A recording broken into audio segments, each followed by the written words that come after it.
Like I said, it was like one of the most formative and best experiences in my life, honestly. So I was in PCC for 5 years. I came in via ASF 16.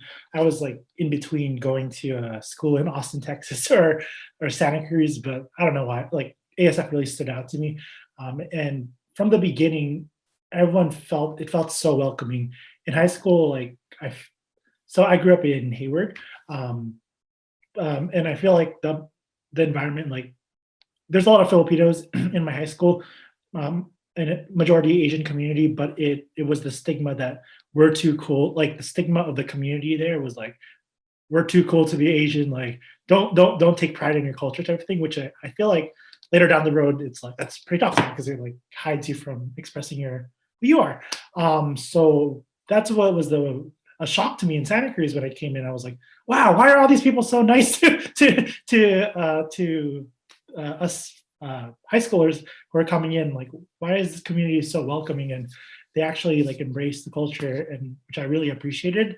So ASF was like that foundation for me. And then I joined my first year, um, and I really, even I feel like in elementary, I always had like ideas like student leadership and stuff, but like I feel like I wasn't really the cool kid on the block or something, or like people would always say you're dreaming too much, like don't do that. So the cool thing about FSA and Bayanihan is like they embraced me for who I am and what I brought and like my experiences, and so I really appreciated that. And everyone was just super down to earth, chill, and like it was a really good community. So I stayed, and that was like my second home really in Santa Cruz. My first year I was in IH, so um, I met one of the co's, and then some of my friends and I we joined. We auditioned for IH, and in terms of like moments that stuck out, like for PCC. So PCC that year was there was only one co-chair actually. Her name was Ariel. She was one of my really good mentors and friends. It centered on the Balikbayan box. It was called PCC Baghanap. Um, and that year I was in IH. One of the like the transformative moments was I was able to do a solo on the Tagalog song. So like I mean, going back to what I was mentioning earlier about like we were taught not to really embrace our culture, like growing up in like high school and stuff, to wow, like hey, I can actually express myself speaking in Tagalog, singing in Tagalog, was really cool. And I remember there were circle ups after PCC for each aspect. Like I think it was the Thursday run throughs. Each aspect got to circle up and like affirm one another. Like, hey, let's go around in a circle and like each person's growth. And like I don't know, I started crying that moment because I was like, wow, thanks IH for taking me in. And I wasn't quite sure, like, what's all these student groups and why do you need them? Because I did grow up in a really racially diverse community, both in San Francisco and in Richmond. So when I did come there, it was really it was called FSA Hip Hop, and I love to dance. I've never been formally trained or anything, but I loved dancing and moving. And when I went to the tryouts, it was one of the spaces where it felt almost like back home in Richmond. It was really multiracial space. So even though it was the Filipino Student Association, FSA Hip Hop, the choreographer, she was a black woman. There were like um, obviously FSA members who were running it. Ken Sanko at the time actually was one of the coordinators of FSA Hip Hop, um, and tried out and like immediately just was attracted to like the community and that like space of like, oh, we can be creative here and not just this isn't just a space for academics, but it's a stage and a space for creative expression. And I think that was um, a really key way for me to build relationships, because as you're creating something, you're vulnerable, you're courageous, you're taking um, a lot of ideas and trying to do something and create something together. So it's almost the alchemy of like everyone's um, energy and spirit coming together. So I remember at the time, so this would have been my second year in at UCSC, and I was actually having a difficult time connecting with community and really finding um, my own there.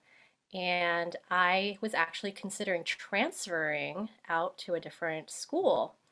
And at the time, I was living with my roommate, Charlene, and she actually told me that she was going to be going to a PCC tryout for a play. And she said, "Do you want to come?" And I was kind of a little bit more closed off at that time, a little shy, and I thought, but I'd always wanted to participate in things like that. And so I said, sure, I will just go and check it out and see what it's all about, even though I was considering transferring. I mean, I was pretty much set to take off.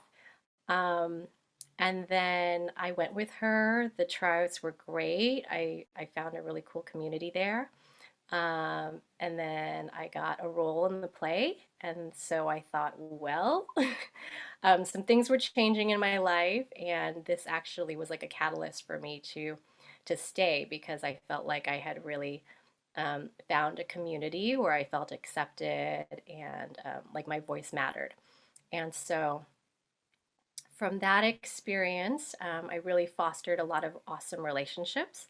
And so then the following year, I was participating in PCC again, and we actually didn't have a choir coordinator or director, and it kind of looked like the choir might not happen. And so I stepped up and I became the choir coordinator, even though I didn't have much experience, professional experience in that field. I just jumped in and said, what do we need to do? How do we need to make this work? So we had to be really resourceful back then. Being that everything was a little bit smaller, we really had to just kind of like utilize our resources and call in favors. Like I asked my cousin to come and she played piano for us. And I remember I had her make audio tape recordings. Like back then, we had those cassette tapes, and she made cassette tapes for us. And that's how we rehearsed because I could not play chords. I mean, this was what it looked like. But we worked out four-part harmonies and we made it work. And I remember at that time, the choir did not have a name.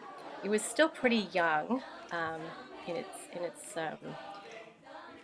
it itself, you know. And so I remember that I named the choir Isang Himig, and as far as I know, it is the current name that you guys are still using. So that was really exciting to find out. But yeah, that's mainly been my experience.